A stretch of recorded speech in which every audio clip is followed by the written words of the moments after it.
Aujourd'hui les amis, je me sens triste, frustré, déçu.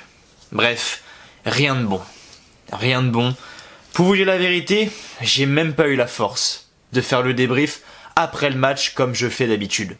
Là, je fais cette vidéo actuellement, lundi, début d'après-midi, parce que juste après le match, j'ai même pas eu la force. Quand tu prends 4-0 comme ça face au Stade Rennais, que tu mets un but à la dernière minute qui compte pour du beurre, que tu vois deux joueurs qui se prennent la tête pour tirer un putain de penalty, c'était pas une soirée pour faire un débrief hier. Vraiment, j'avais pas du tout la force, j'avais pas l'envie. Je revenais d'un gros week-end sur Bordeaux. N'hésitez pas d'ailleurs à aller voir mon vlog que j'ai sorti ce matin à 7h. Effectivement, 7h du matin, j'ai sorti mon vlog Bordeaux face au PSG. Voilà, il est disponible sur la chaîne, donc n'hésitez pas. J'étais tout le week-end sur Bordeaux et j'ai pu assister à Bordeaux PSG. Donc je reviens de ce week-end là, je suis revenu hier, il était 20h40 et quelques, voilà, je suis arrivé vraiment juste avant le match, j'ai eu à peine le temps de me poser, boum, j'étais directement devant ma télé pour mater le match de l'OL, et finalement, j'ai pas raté grand chose. Bah oui, parce que je me suis dit, à quelle heure je rentre? Est-ce que je reste un peu plus? Mais le truc c'est que si je reste un peu plus, je vais louper le début du match, etc. Bah franchement, j'aurais su... je serais rentré à 23h. Parce que quand je vois l'humiliation qu'on s'est pris face au Rennais, j'ai pas les mots. Vraiment, Bruno Genesio, c'était le match qu'il voulait absolument gagner. Le mec il s'est dit, putain, j'étais à Lyon, je me suis fait cracher à la gueule je sais pas combien de fois par les supporters, on m'a viré comme un malpropre. Bah ce match-là, je l'attends et je l'attends bien. Lui, la phrase... La vengeance est un plat qui se mange froid. Ah bah lui il la connaît très bien Bruno Genesio. On l'a vu ce soir. Et je dis ça mais le pire c'est que c'est pas du tout la réalité. Parce que depuis le début de la saison, Rennes joue très bien. Ils ont perdu il me semble que 3 ou 4 fois depuis le début de la saison. Ils ont gagné chez eux contre le PSG. Ça a été la première équipe de la saison à faire chuter le PSG en Ligue 1. Donc quand tu vas à Rennes, tu te dis que ça va être un match compliqué. Que techniquement ça va être dur, que physiquement ça va être dur, dans les duels ça va être dur, que bref, le match est loin d'être gagné. Parce qu'on pose le contexte. Actuellement, on a un Rennes qui est en Europa Conference League, qui fait un parcours plus que correct, qui gagne ses matchs en Ligue 1, qui enchaîne avec des victoires, des matchs nuls, des victoires, des matchs nuls, très peu de défaites, des victoires contre le PSG qui leur font énormément de bien.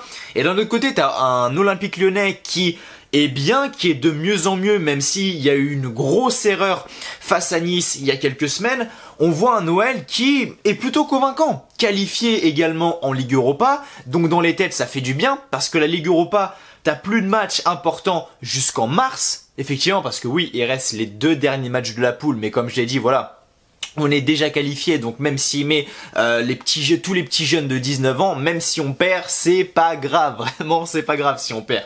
Donc le prochain match réellement important, c'est les 8e de finale, en Ligue Europa je parle, c'est les 8e de finale, et c'est en mars, donc il y a le temps de voir venir, donc déjà dans la tête et dans les jambes, je me dis ça va faire du bien à l'OL, forcément, automatiquement ça fait du bien.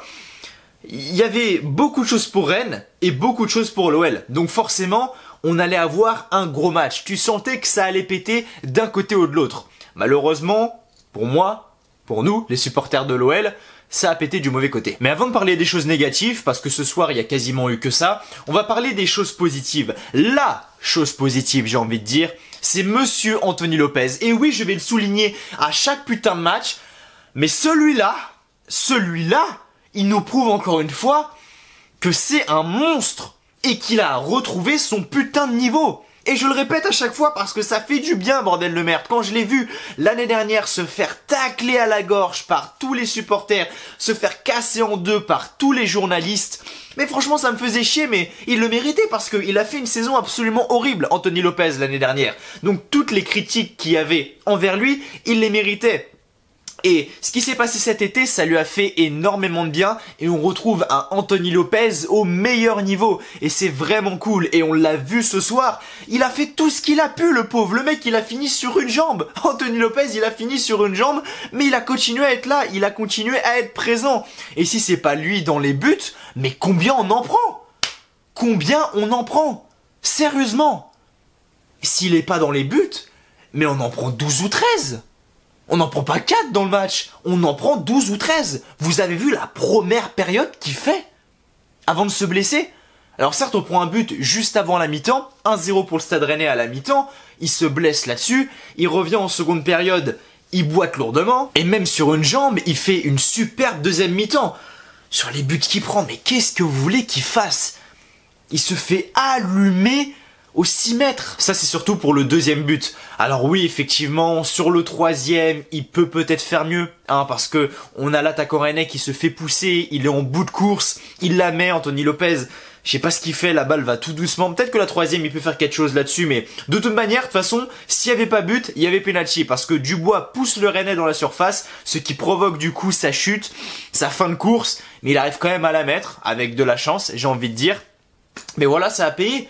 Et bravo au Rennais, malgré une prestation de fou d'Anthony Lopez, et je vais encore le souligner parce que on a la chance d'avoir un Anthony Lopez à ce niveau-là. Vraiment, estimez-vous heureux. Voilà, je ferme cette parenthèse positive pour l'Olympique Lyonnais. Maintenant, on va toujours rester dans le positif, mais pour le Stade Rennais. Et bravo, bravo Rennes. Le match que vous avez fait ce soir, masterclass. Ils ont tout donné. Rennes était présent dans tous les domaines. Beaucoup d'impact, beaucoup de pressing, très bon dans l'exploitation du ballon, très bon dans le jeu en profondeur. Ils nous ont fait courir vers notre but et on le sait, on n'aime pas ça, hein, c'est pas dans la philosophie de jeu de l'Olympique Lyonnais. Donc déjà à partir de ce moment-là, c'est compliqué parce que d'un côté, t'as un Rennes qui, comme je l'ai dit, a été absolument époustouflant. Et de l'autre côté, t'as des joueurs lyonnais qui manquent cruellement d'envie, aucun pressing, aucun duel remporté. On s'est fait manger dans l'intensité. Bref, c'était un Rennes qui avait les crocs ce soir et on a été totalement impuissants. Mais après, c'est ça de jouer au con, monsieur Peter Bosz. Je t'adore, je crois en toi, je sais que tu peux emmener l'OL très haut. Mais là, ça commence à faire beaucoup quand même. Beaucoup d'erreurs de coaching. Pourquoi? Et c'est ça qui me sort par les yeux. Pourquoi est-ce que tu fais jouer des joueurs qui ne sont pas à leur poste? Pourquoi est-ce que tu fais des essais tactiques contre Rennes? Rennes qui est une des meilleures équipes depuis le début de saison. Pourquoi est-ce que tu fais pas ça contre Metz, Saint-Étienne, Troyes, Brest, Bordeaux, enfin des équipes comme ça? Pourquoi est-ce que tu le fais contre Rennes? Rennes, mais forcément tu vas être puni. Enfin, ça me sort par les yeux. Voir Paqueta en numéro 9, faux numéro 9, appelez ça comme vous voulez, je m'en fous. Tant que Paqueta il est pas 10, pour moi, il est pas à son poste. Pourquoi Paqueta en 9 déjà? Premièrement, Toko Ekambi à droite. Depuis quand Toko Ekambi à droite? Toko Ekambi c'est un mec qui déborde sur le côté et qui rentre sur son pied droit. Pourquoi tu le mets à droite? Tu sais très bien que Toko Ekambi à droite, il est pas bon. Il est pas bon. Oussem Aouar à gauche, oui, ça peut le faire. Mais dans ce cas-là, ne mets pas Toko Ekambi. Autant ne pas le mettre, ou alors fais un dispositif différent, je sais pas. Mais Toko Ekambi à droite, c'est une catastrophe. Le pire, c'est que Toko Ekambi, c'est quelqu'un qui les fait, les replis défensifs. D'accord? On l'a vu avec Dubois hier soir. Dubois, totalement à la rue. Dubois, je vais pas en parler parce que c'est une catastrophe, vraiment. Mais ce que je veux dire par là, c'est que t'avais le pauvre Emerson, et c'est là où je veux en venir, c'est sur le repli défensif.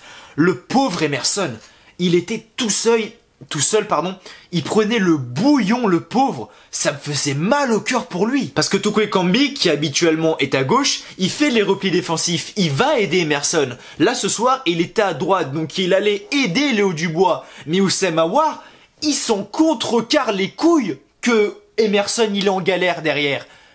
L'effort défensif, il va pas le faire. Et tu le voyais des fois, Emerson, le pauvre, il était entre trois Rennais, les Rennais dans un petit espace, petit périmètre, il faisait un petit jeu en triangle, comme ça, une ou deux touches de balle. Emerson, le pauvre, il savait pas où donner de la tête parce que il y avait pas Oussem Aouar avec lui. Il était tout seul, il pouvait absolument rien faire. D'ailleurs, pouvait pas monter parce qu'il couvrait derrière.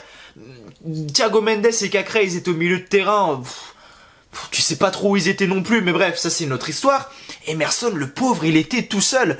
Et on a une chance de fou d'avoir un défenseur gauche comme Emerson qui a des capacités de fou, que ça soit offensivement et défensivement. Mais quand il est tout seul comme ça, face à trois Rennais, et pas n'importe lesquels, que ça joue comme ça, que ça fait des petites combinaisons dans des petits périmètres, des petits espaces, qu'est-ce que tu veux qu'il fasse, le pauvre? Donc Emerson, tu peux pas lui tomber dessus. J'en voyais plein lui tomber dessus, mais c'est pas possible. Tu peux pas parce qu'il est tout seul.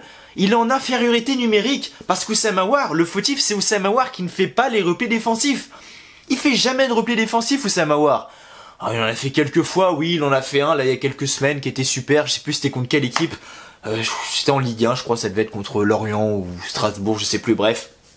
Oui, il a fait un repli défensif. Waouh, il en a fait un depuis 4 ans. Super. Bref, le pauvre Emerson. On a vraiment beaucoup de chance d'avoir Emerson. On a parlé de notre défenseur gauche, Emerson. On va aller à l'opposé maintenant. Voir notre capitaine, défenseur droit, Léo Dubois. Quelle erreur professionnelle! Le deuxième but, c'est sur cette action à la con, où t'as le ballon qui sort, Léo Dubois prend le ballon alors que la balle n'est pas entièrement sortie, il veut jouer la touche, l'arbitre assistant, l'arbitre de touche dit « Non, elle n'est pas sortie ». Coup franc, et ça, anecdote, hein. Vrai de vrai. Hein. Mon père qui est à côté de moi, on regardait le match ensemble, et mon père est stéphanois. Donc forcément, quand t'as un Lyon qui se fait pilonner par Rennes 4-1, forcément, il est aux anges. Donc on a le joueur rennais qui s'apprête à tirer le coup franc, car oui, Léo Dubois a pris le ballon à la main, du coup, à l'intérieur du terrain, et pas à l'extérieur. Et t'as mon père derrière moi qui dit... j'imagine tu prends un but là-dessus, t'as vu le but à la con un peu quand même. Et du coup, pour rigoler, je dis ah ouais, c'est vrai que ça serait vraiment un but à la con, tu vois. Et je me retourne, à peine je me retourne, je vois quoi? Je vois Gaëtan Laborde faire une espèce de retournée, je vous jure, hein, je le regarde parce qu'il était derrière moi. Je le regarde comme ça, je me retourne, je vois Gaëtan Laborde retourner acrobatique, il la rate complètement. C'est Denayer, il me semble qu'il la contre. On a l'attaquant de Rennes, je sais plus comment il s'appelle, il frappe, but. Il était mais mort de rire derrière moi. Il était plié de rire. Et même moi, je savais plus si je devais en rire ou en pleurer de cette action. Léo Dubois, mais pourquoi tu prends le ballon à la main alors que le ballon n'est pas sorti? Si tu fais ça, faut être sûr à 100% qu'il soit sorti. Bah, visiblement, il était sûr du coup, vu qu'il l'a pris à la main, mais sois plus sûr, parce que là, on prend un but, mais à la con. À des buts gag, j'en ai vu, hein. Mais alors celui-là, il est pas mal quand même. Prendre le ballon à la main alors qu'il est encore à l'intérieur. Coup franc. Sur cette action-là, tu prends un but. But à la con quand même. Après voilà, Dubois, bon, on a l'habitude maintenant de ses prestations. Hein. C'est vraiment pas quelqu'un qui, pour moi, a le niveau de l'OL. Encore moins celui de l'équipe de France, mais il est sélectionné en équipe de France à chaque fois. C'est vraiment qu'il manque de bons défenseurs droits en France. Hein, parce que de là à sélectionner Léo Dubois... faut le faire. Bon après on peut dire ce qu'on veut, hein, mais Dubois ça a pas été le seul qui a été mauvais. Hein, je veux dire, à part Anthony Lopez qui a tenu la baraque, le reste, bah voilà, quand t'as forcément un Paqueta en neuf, bah forcément ça marche pas parce que c'est pas son poste. Paqueta, je le répète encore une fois, je vais faire comme Peter Bosz. Peter Bosz, à chaque fois qu'il fait une connerie, je vais répéter ce que je dis à chaque fois. Paqueta c'est un joueur qui joue en tant que numéro 10, qui est là pour orchestrer, organiser le jeu de l'OL. C'est pas quelqu'un qui est là pour être en faux numéro 9, décrocher, essayer de marquer ou autre. Forcément, ça ne va pas marcher. Toko Ekambi à droite, bah forcément, il est pas bon. Oussama Aouar sur le côté gauche, partisan du moindre effort quand il s'agit de défendre. Au milieu, Cacré. Où est Cacré? Où est le Cacré du Final 8 que j'ai connu, pas cet été-là, mais l'été dernier, face à la Juve, face au Bayern, face à City. Enfin dans l'ordre, face à la Juve, face à City, face au Bayern. Où est ce Maxence Cacré là? Où est-il? Je le retrouve plus depuis le début de saison. Techniquement, c'est compliqué. Dans les duels, il se fait manger. Maxence Cacré, depuis le début de la saison, il gagne pas un duel. Il gagne pas un duel. C'est affolant. C'est affolant. Pourtant, j'adore Cacré, c'est un super joueur, c'est un super jeune. Mais là, c'est compliqué pour lui, vraiment. Donc voilà, gros manque d'envie face à une équipe comme Rennes, comme ça, qui est très forte à la maison, qui a battu le PSG. Donc fallait vraiment s'en méfier. Malheureusement, on a été la proie du Stade Rennais ce soir. Et c'est le cas de le dire, une grosse proie, parce que 4-1, c'est quand même compliqué. Et pour terminer cette vidéo, parce que oui, il faut quand même que j'en parle, c'est cette fin de match, avec ce fameux penalty. Et c'est là où on voit que il y a un petit problème quand même. C'est-à-dire qu'à la fin du match, on a Paqueta qui provoque un penalty, qui prend le ballon pour le tirer. On a Oussama Aouar qui arrive vers lui, et les deux commencent à se prendre la tête. Non, moi je veux tirer, non c'est à moi, oui mais tu sais c'est moi qui ai désigné, oui mais c'est moi qui ai provoqué la faute, machin machin. Les deux s'embrouillaient pour un penalty. Alors, encore ça serait un penalty, il y a 1-1, dernière minute, finale de Ligue Europa, ou même dans un match comme ça où c'est super compliqué. Tu veux tirer forcément, ok, mais dans un match comme ça où il y a 4-0, qu'est-ce qu'on s'en bat les couilles? Qu'est-ce qu'on s'en fout? Ça va pas compter de toute manière. C'est juste pour soigner ses stats, les chiffres. Et j'aime pas ce genre de comportement. J'aime pas ce genre de comportement. Et je vais ni défendre Paqueta ni Aouar parce que Aouar, c'est la personne qui est désignée pour tirer les pénaltys. Et Paqueta, c'est le joueur qui provoque la faute. Donc, bah voilà, c'est compréhensible que Paqueta veuille tirer parce que c'est lui qui provoque la faute, mais d'un autre côté, c'est également compréhensible que Houssem Aouar veuille le tirer, étant donné que c'est lui qui est désigné par défaut par Peter Bosz pour tirer les pénaltys. Maintenant, se prendre la tête pour ça, alors que... Il y a 4-0, mais qu'est-ce qu'on s'en bat les couilles? Sérieusement, arrêtez de vous prendre la tête pour ça.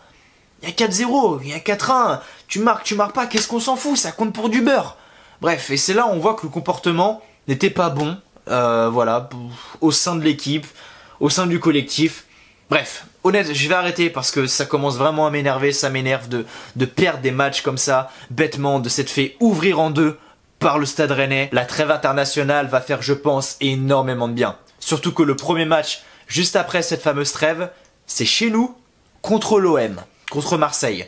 Donc là, va falloir tout de suite rentrer dedans et aller chercher cette victoire face aux Marseillais. En tout cas les amis, voilà, c'était le débrief. Je sais pas combien de temps il a duré, bref, j'ai encore des choses à dire sans doute, mais j'ai essayé de me souvenir d'un maximum de choses parce que j'avais tellement de choses à dire que c'est sûr que j'ai oublié 2-3 petites choses. C'est sûr à 200%. Mais du coup voilà, j'ai essayé d'en parler au maximum. N'hésitez pas vous également par commentaire à me donner votre avis sur ce match, sur la prestation magnifique du Stade Rennais, la prestation de l'OL. Que voyez-vous pour l'OL dans le futur, en Ligue 1, en Ligue Europa, bon on a le temps de voir venir, mais en Ligue 1 en tout cas parce qu'actuellement on est 6ème il me semble, à la 13e journée. Bon, il reste encore des matchs, hein, c'est loin d'être fini. On est à quoi, 4 points il me semble de Lens. Oui, 4 points, c'est ça, je crois, il me semble, de Lens. Donc voilà, rien n'est terminé. Lens qui sont 2e, je le rappelle, donc rien n'est terminé.